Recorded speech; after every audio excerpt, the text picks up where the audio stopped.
All you, Joe. Hello and welcome to the Key Party stand-up show in the Spotlight stage at Just the Funny Theater in Miami, Florida. Miami's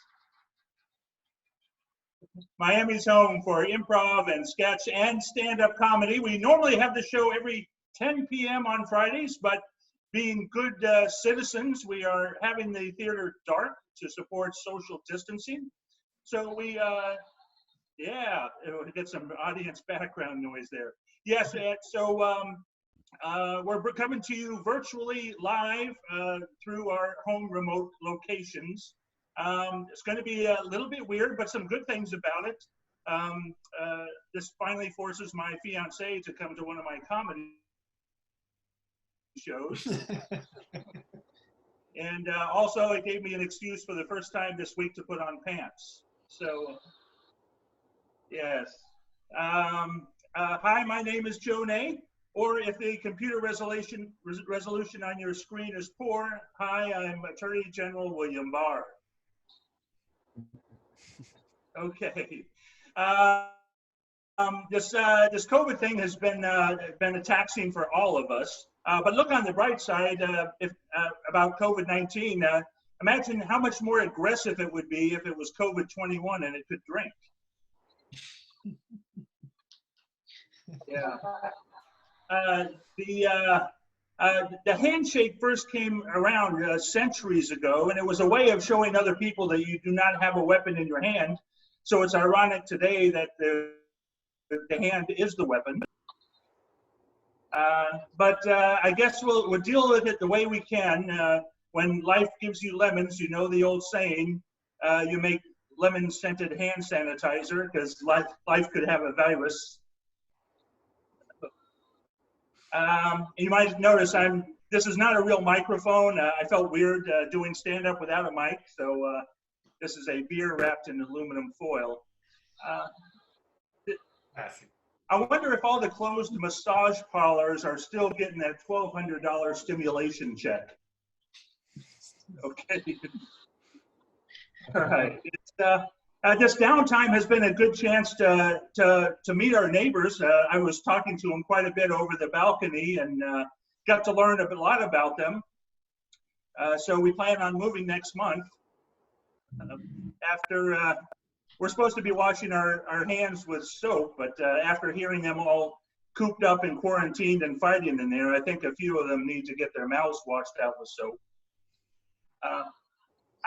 I did go out to the public though, and I happened to run into a friend, and she instinctively came up and hugged me and then backed off and realized what she had done. And she said, "Oh my God, I shouldn't have done that." And I said, "Don't worry.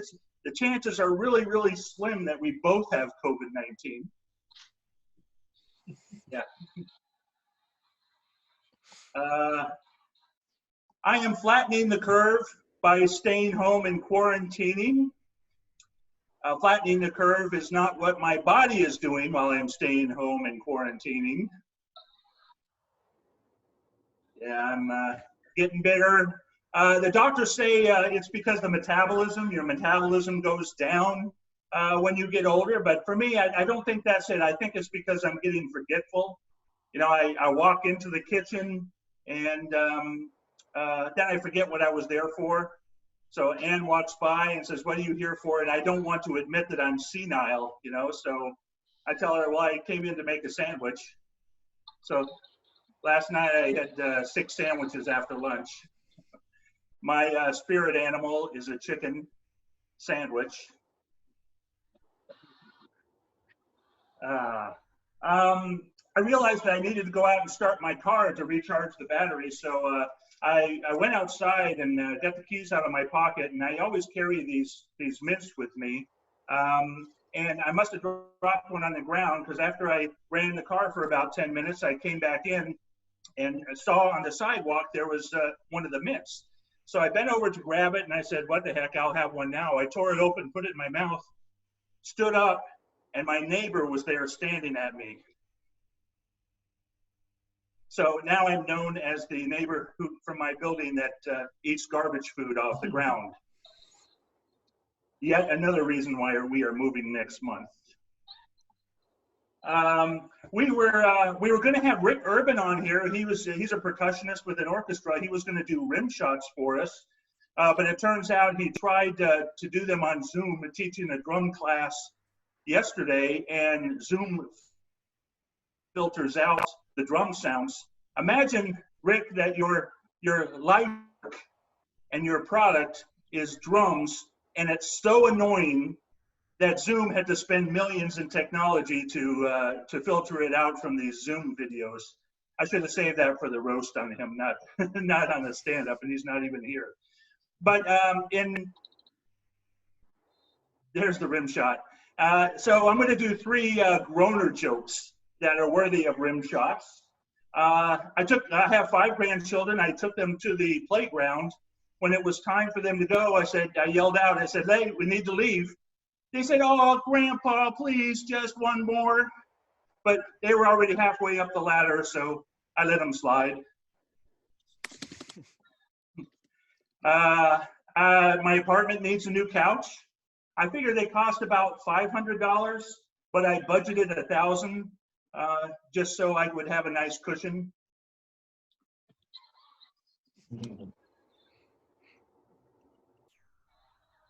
At the age of 42, I became the last person in my family to become a collector. My sister-in-law, she collects Shirley Temple memorabilia. My cousin, she collects lighthouse figurines. And at that age, I started collecting unemployment. Yeah, I lost my job, but the good thing was I got a job right away, and I said, well, with my first paycheck, I want to become a collector too, but I want to do something unique, something that nobody else does. So I started collecting these little miniature globes of the Earth. And I thought that was cool, that nobody else would do that. But my job, the lady in the very next cubicle to me, also collected miniature globes of the Earth. Small world. Okay.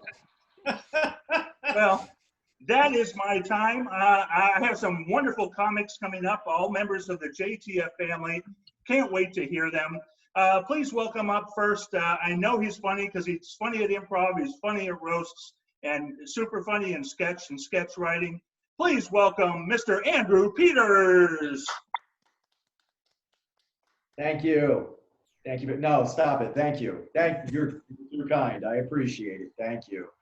Hello, everybody, and thank you for joining us here tonight. I had a joke about how this was my first time doing sit-down comedy, but I decided to stand up. This is going to be weird. It's going to be strange because comedy is a lot about gauging crowd reaction. So I'm not going to be able to hear you not laugh at my jokes. So I'm going to have to trudge through that a little bit. On a side note, I'm pretty sure that Zoom created coronavirus because their stock's up like 10 million% from when they first started. You know, it's Occam's razor. If you don't know what Occam's razor is, I don't care, read a book. All right. I gotta start on sort of a somber note because I infected with COVID-19. I was exposed to somebody who was confirmed infected, and I've been experiencing symptoms. That's not comedy. That's true. That's just what's going on. But what is funny about it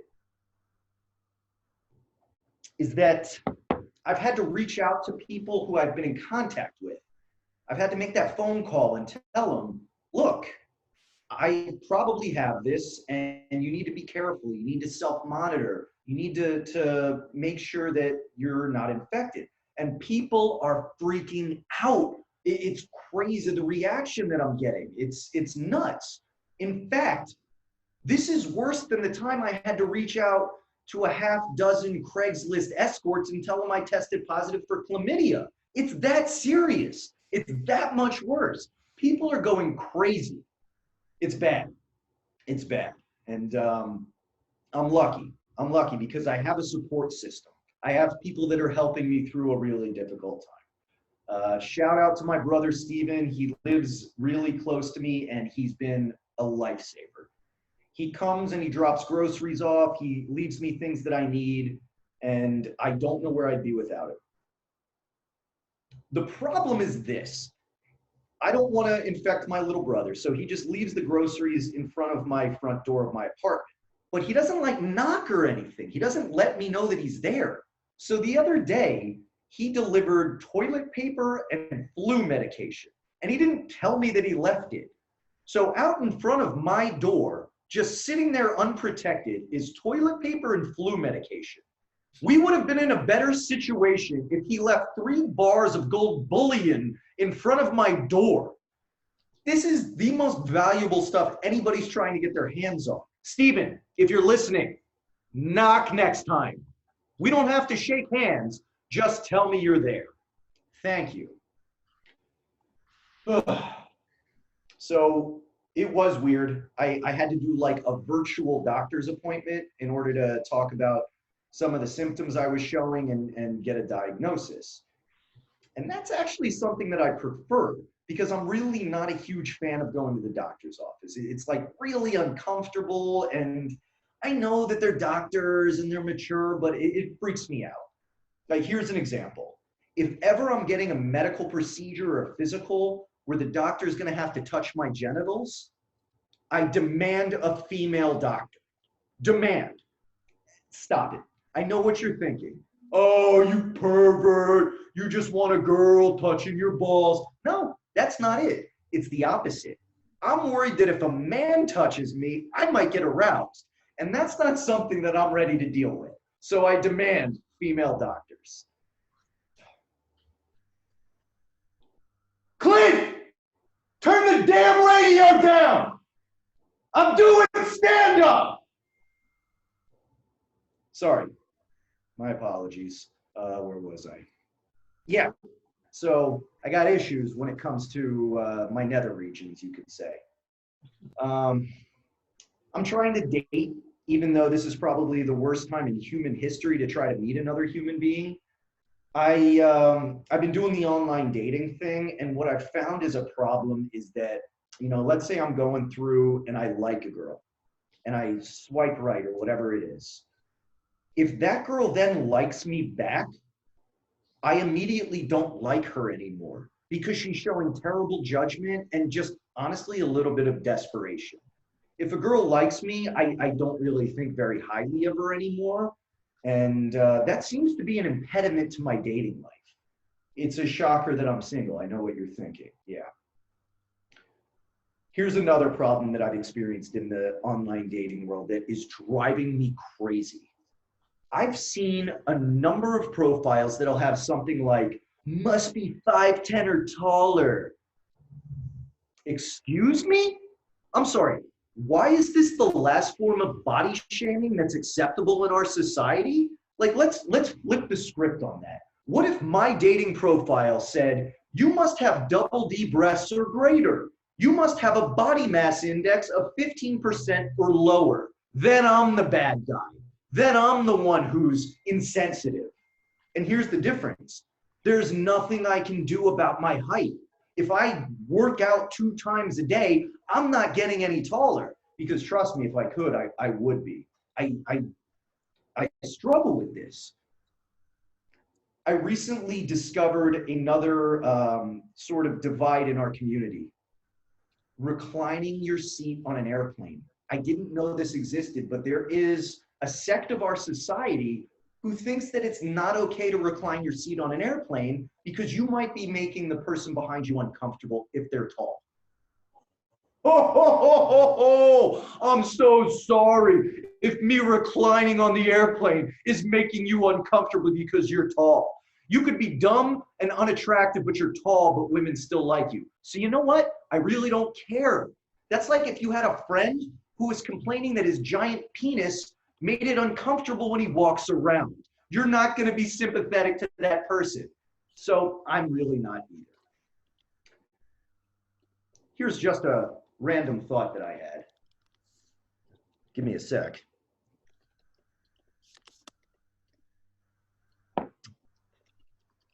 How shitty must it have been if you were a sugar mama who was dating like a 80 or 90-year-old man for his money, and then Viagra got invented?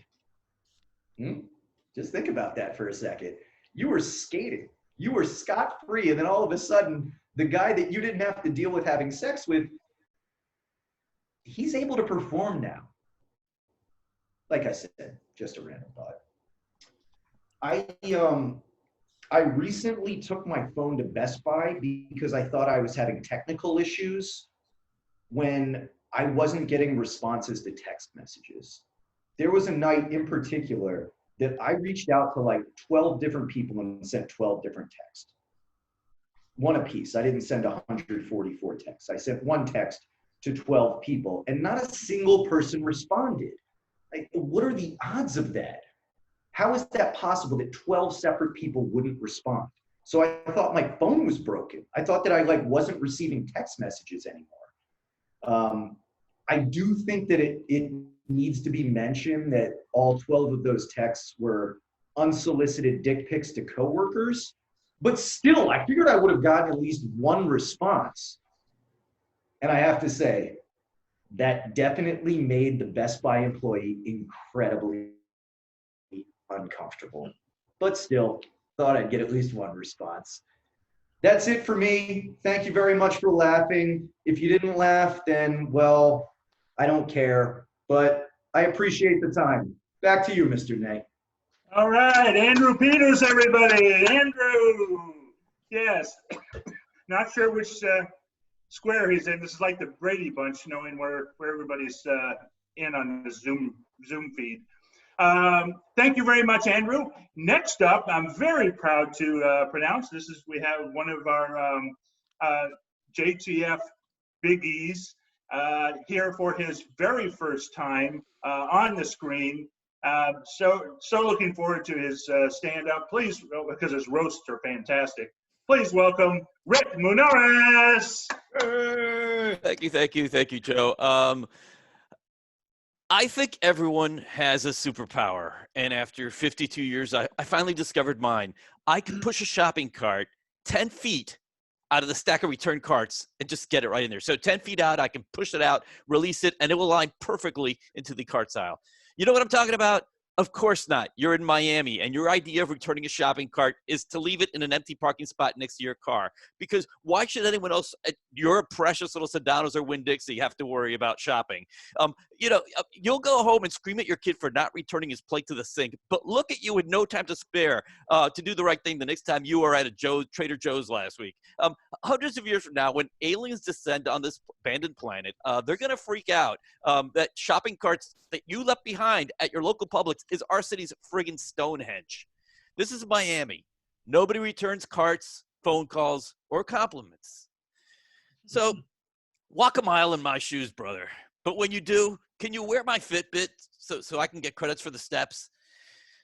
Let's talk about cars and political bumper stickers. It's 2020. At least it was last time I went outside. And no matter which old white dude you're voting for later this year, Trump, Biden, Bernie, Joe Exotic, it's going to be awfully tempting to put up a political bumper sticker on your car.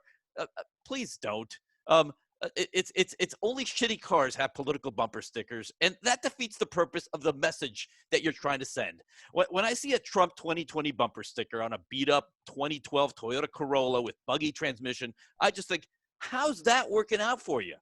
If you're hitting me with a Biden 2020 on a dented bumper of your lime green Ford Fiesta with bald tires, do you really think I'm going to want to follow your tread marks? There's a thing called influencers on social media. If you want to drum up interest for a new app or a new clothing line, you're going to want a pretty model or a young TikTok Generation Zer with a crap load of followers to give you an endorsement. You want a Kardashian, but not the mom or the other mom. If you're opening a new club in Wynwood or South Beach, the last thing you want is someone looking like me promoting your place. So do you think Trump or Biden would ever put a bumper sticker on their rich-ass cars? So stop with the political bumper stickers on shitty cars unless you're secretly trying to steer voters to go for the other old white dude running for president. In which case, well played, Russian bot. Well played. That brings me to tattoos. And I don't know how many of you out there have tattoos. If you do, great, wonderful. But can we agree that tattoos are bumper stickers for people? It's April. And that's usually the start of the baseball season. But that's obviously not happening anytime soon. So I have a baseball joke for you. If a carnival carny gives you crabs, would you consider that a fair catch? I've got another baseball joke for you. The Miami Marlins. That's a quick joke. All right. The Mayflower was a slave ship. Discuss. All right. Fuck standing desks. What I want is a sitting shower. Whether you're hitting the shower in the morning after waking up or at the end of the day, the last thing you want to do is stand around getting wet. And I know, I could just bring in a waterproof chair and sit. I get that. I just wanted to be socially acceptable, man. You know, if you go down on someone from the military on Veterans Day, who thanks who for their service? You know, the economy's tanking, stocks are dropping, and unemployment rates are climbing. Money's tight, my friends. I can't afford anal beads anymore, so now I just eat corn. And speaking of corn, what is it with corn? It's the vegetable world's equivalent of a privileged Ivy League lacrosse jock that just got accused of sexual assault. You know it's going to go through a lot of shit, yet somehow it's going to come out of the other end pretty much unscathed. I'm Rick Menarez. That is all I have tonight. Back to you, Joe. Rick Menarez on his very first show. I will never think of corn the same way again. Thank you. Thank you. And Rick, I too have a superpower. My superpower is that when I'm sitting in the airplane behind Andrew and he puts the seat back, I don't get up and confront him about it. But it's kind of a forced superhero because my knees are crushed and I can't get up. Thank you, Rick. And next we have up our headliner for the evening, a familiar face on our spotlight stage at the Key Party show and all around town. Please welcome the very funny Milton Granadillo. Hey guys, hello, vacuum of internet to the person that I'm talking to. My name is Milton Granadillo. I'm from Venezuela. That's why I have this sexy accent. I know my accent is not sexy like Antonio Banderas sexy. It's more like extra number 2 on Narcos, you know? Yes, Mr. Escobar, yes. I have an American girlfriend. So she's so American that here in Miami, she's exotic, you know?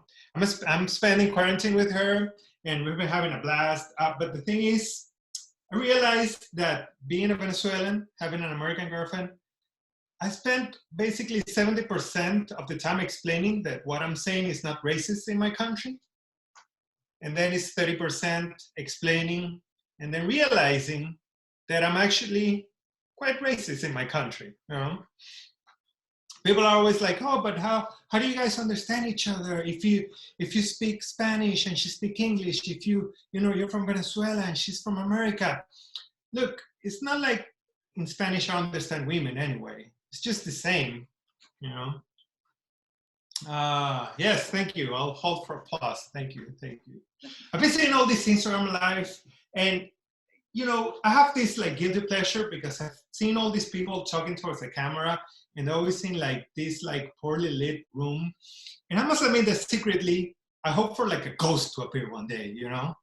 And I hope it's not like my grandmother because she was a little racist, you know?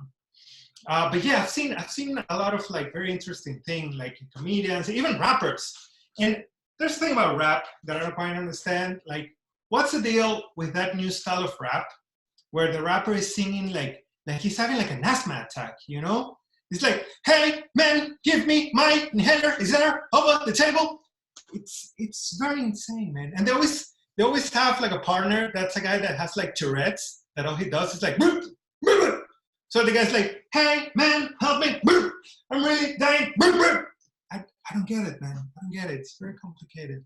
I've seen other live streams that are very peculiar, especially like spoken word, which is like a fancy word for like poetry performance. But the thing is, when spoken word is great, it's great. When it's bad, for me, it's even greater, you know? Because it's like, imagine like Christopher Walken trying to rap.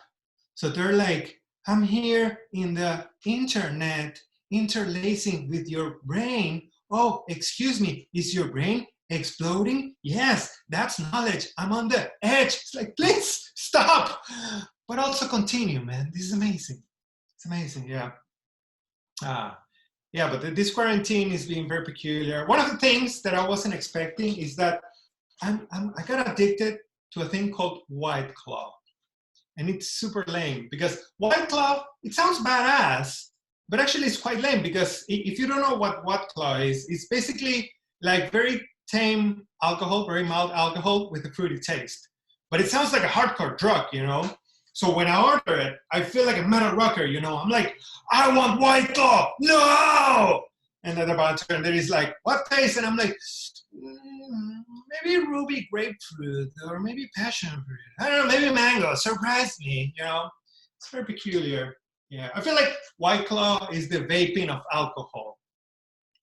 People feel cool vaping, but bro, you smell like Barbie doing meth. That's not quite badass, you know?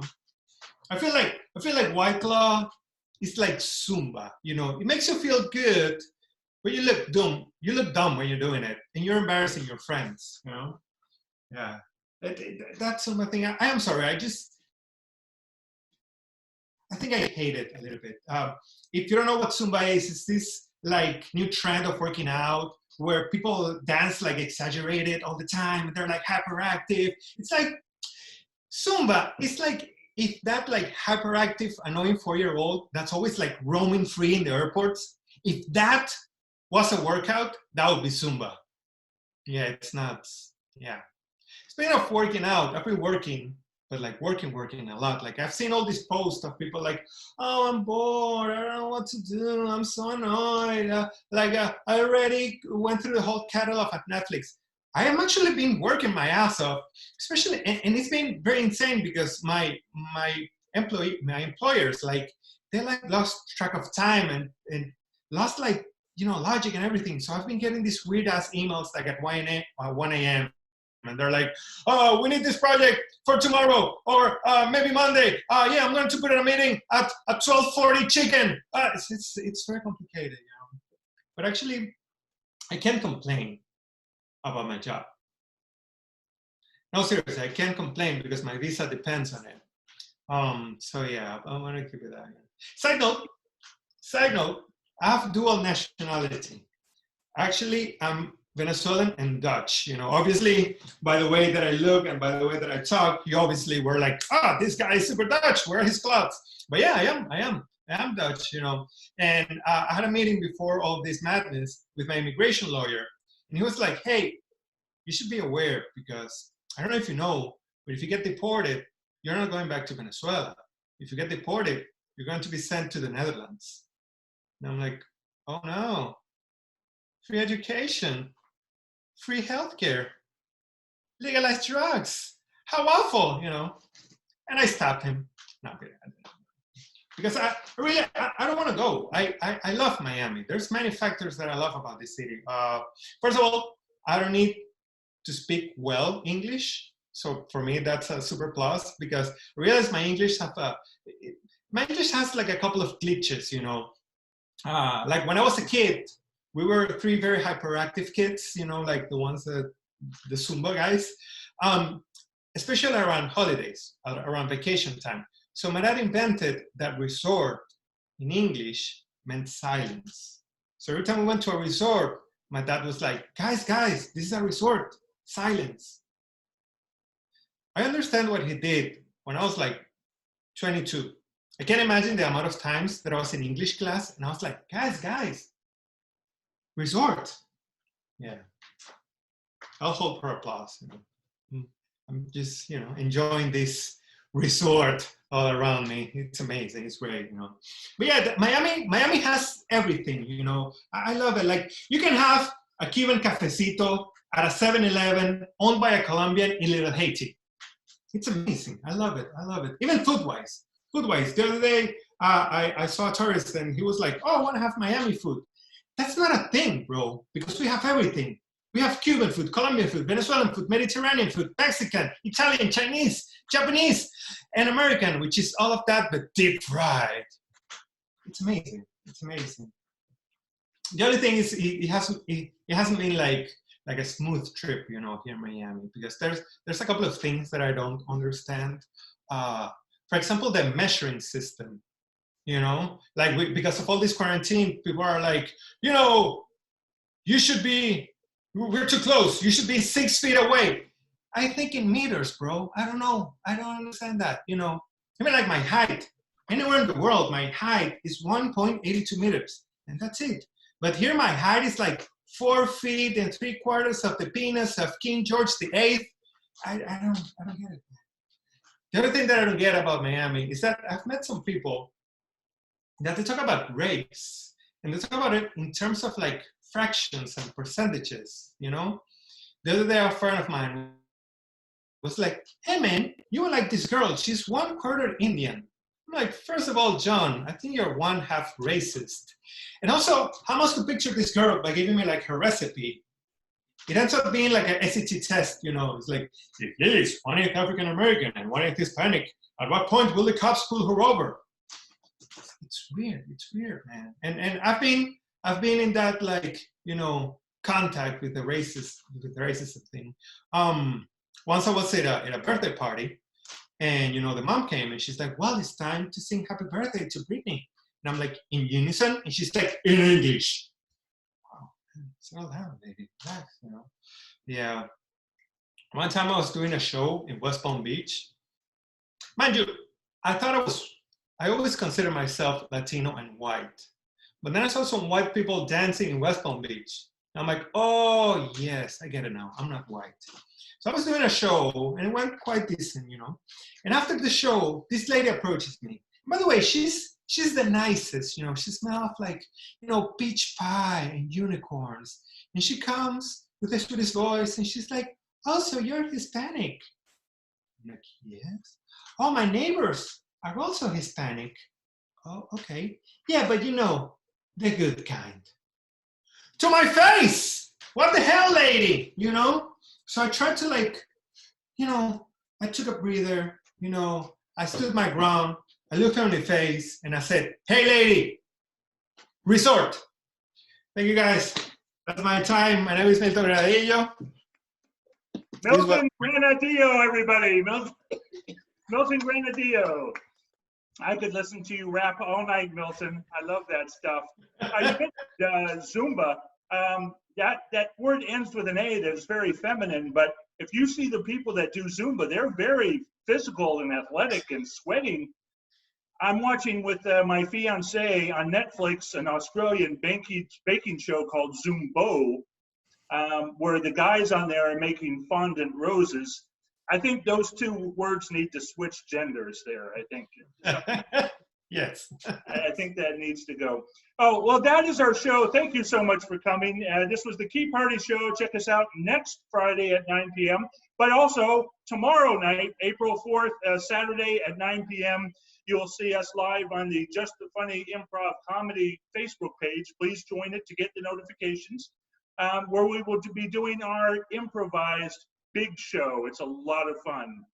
And everybody together. And remember, if you came to the spotlight, you definitely thought right. Right. Good night.